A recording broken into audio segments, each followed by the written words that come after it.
प्रणाम। एक विनती है आपसे। कहिए राजन। पिछले कई दिनों से मेरे स्वप्न में मेरे पिताश्री आ रहे हैं।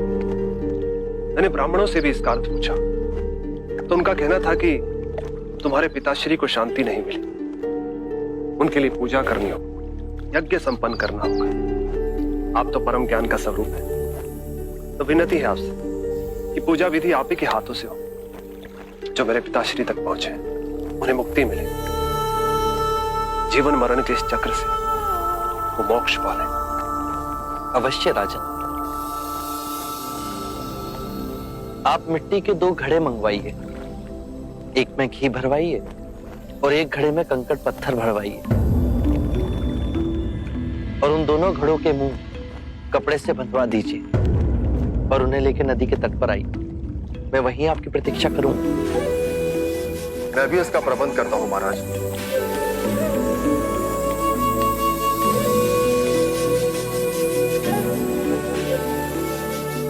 महाराज, अब आप इन दोनों घड़ों को पानी में डाल दीजिए।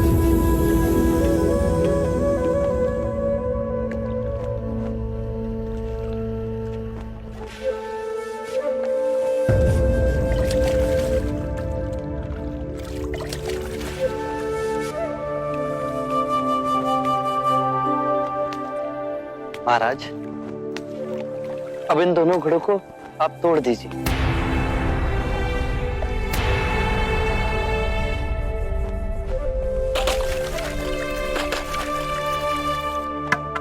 महाराज, अब आप ध्यान से देखिए कि ऊपर उठ पानी पर तैरने लगा।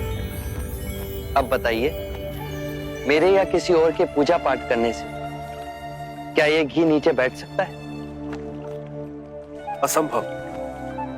ये तो घी का स्वभाव ही नहीं। सत्य कहा आपने। उसी प्रकार किसी भी पूजा पाठ, विधि विधान, कर्म कांड के द्वारा पानी के अंदर डूबे हुए कंकड़ पत्थर क्या ऊपर आ तैर सकते हैं?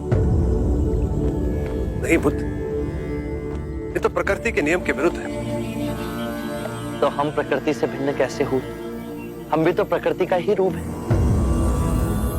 सत्य कहा बुद्ध। एक सत्य ये भी है राजन, यदि हमारे पूर्वजों ने अपने जीवन काल में कंकड़ पत्थर बोए, दुष्कर्म किए, तो वो स्वाभाविक ही कंकड़ पत्थर की तरह नीचे बैठ जाएंगे। और यदि उन्होंने अपने जीवन काल में सत्कर्म किए तो स्वाभाविक ही घी की तरह ऊपर आ तैरने लगेंगे।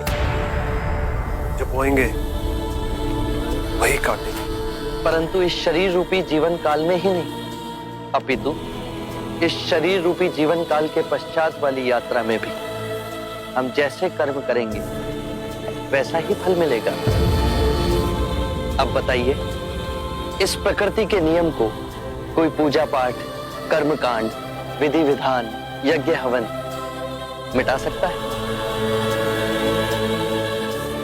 राजन, मैं भी इसको नहीं बदल सकता। केवल अच्छे कर्म ही मनुष्य की मुक्ति का द्वार खोलेंगे।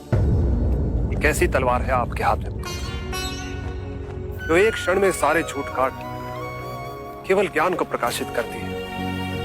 ना जाने कितने जन्मों और भटकता में यदि आपकी कृपा ना होती, इस एक क्षण में आपने अपनी अदृश्य तलवार से मेरे अहंकार का सर भी काट दिया। धन्य है प्रभु।